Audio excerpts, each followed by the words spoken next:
Masih di Kabupaten Bone, ratusan juta melayang akibat investasi bodong yang terjadi di Kabupaten Bone dan tidak menunggu lama pelaku telah ditangkap.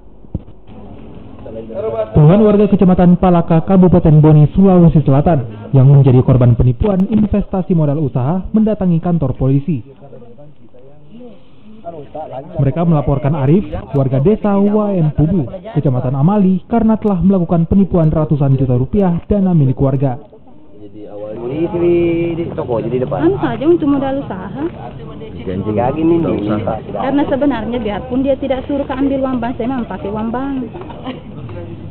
Saya tidak pakai uang bank untuk berikan. Saya sebelumnya setelah ambil uang bank, uangnya itu dibawa kemana? Ya.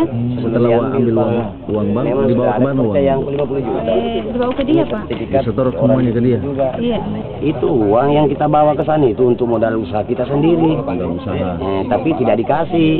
Dia yang pegang? Yang pegang. Katanya untuk usaha Bapak tuh. Usaha apa untuk Bapak? Kalau saya galon, depot air. Campuran dengan depot.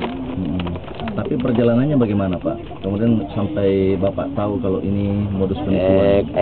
Sudah banyak nih, korban yang macet. Petugas yang menerima laporan warga langsung melakukan pencarian. Tidak butuh waktu lama, pelaku akhirnya ditangkap.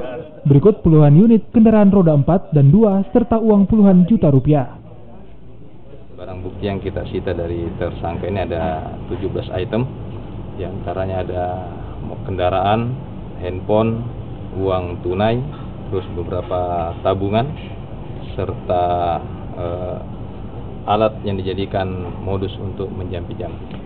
Kini pelaku diamankan di unit Resum Polres Bone untuk menjalani penyidikan. Polisi juga meminta warga yang menjadi korban penipuan investasi bodong agar melaporkannya ke polisi. Rusmini Igo, Kompas TV Bone, Sulawesi Selatan.